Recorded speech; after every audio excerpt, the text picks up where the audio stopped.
And I'll give you a completely different example. Has anybody ever been to Bikram yoga? The hot yoga, 160 degrees? Couple people, okay. Well, it doesn't just apply to yoga, but I experienced this at Bikram. So I did that for a while, and I remember doing it in Arizona at a friend's studio. And I am killing myself to do all of these poses, and I'm thinking, I'm working my butt off here. And the instructor keeps saying, good job, Auntie. Good job, Monica. Oh, nice pose, Carol. And I'm thinking, what is wrong with me? Why aren't you saying good job, Karen? Like, I kept waiting for that to come. And I thought, this is just like people in the audience. They might be thinking, oh man, you know what, I better not ask a question because maybe she won't say good to me. What if she doesn't? Like, there's all of this stuff that just gets up in people's heads.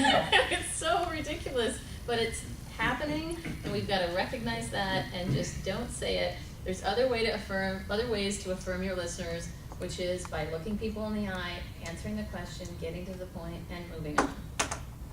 But the second reason we don't say it is because it's just a big filler word. It's like a big fat, good question. Gives you time to think. And instead of using that as a way to think, just pause. Just pause instead. Much better. So the next piece. Don't unnecessarily repeat the question. Tell us this question earlier. 2 reasons that you would. If you know that not everybody could hear you. So it's a big room and it's not mic'd. And then the second reason, but probably more common, this is for WebEx, this is for any in-person meetings, is when you have that person that keeps talking and there's no focus, or you're wondering, are they commenting, are they questioning, what's going on? That's when you have to gently interrupt and ask them to clarify, or say, I want to make sure I understand your question. Is this what you're asking? Or could you say that in a different way? Or you've reached your quota. Your style. But if you ask for their clarification and they go right back into what they were saying. And that's when you make a judgment call and you don't want them to keep talking. So that's when you say, so let me make sure I'm understanding you right, Amy. This is what I'm hearing you say. Is that correct?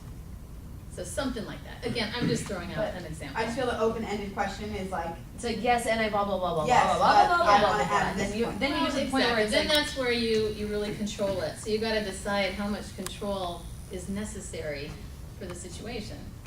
And that's when you really make sure you nail it so you move on. Or just say, and you answer it how you think, and then move on. That's also another strategy. And assume that if they weren't heard, or if they didn't get their question answered, then they'll ask again.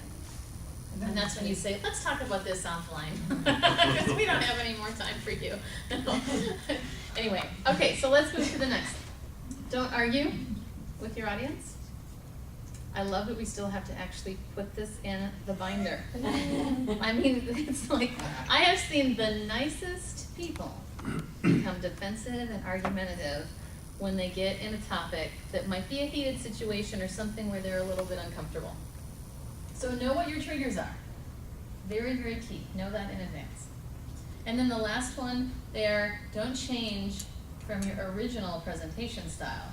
And what we mean by this is you might come up and have this nice, strong presentation, and then you fall flat, like you're fizzled out when you get to Q&A because it feels like it isn't part of the presentation. So it might be you give this strong presentation, all right, gosh, I'm ready for Q&A. Q&A, anybody? Any questions? And you just end up losing. You gotta remember Q&A is part of the whole thing. Your opening, your close, and wrapping that all up at the end. Questions on this before the exercise?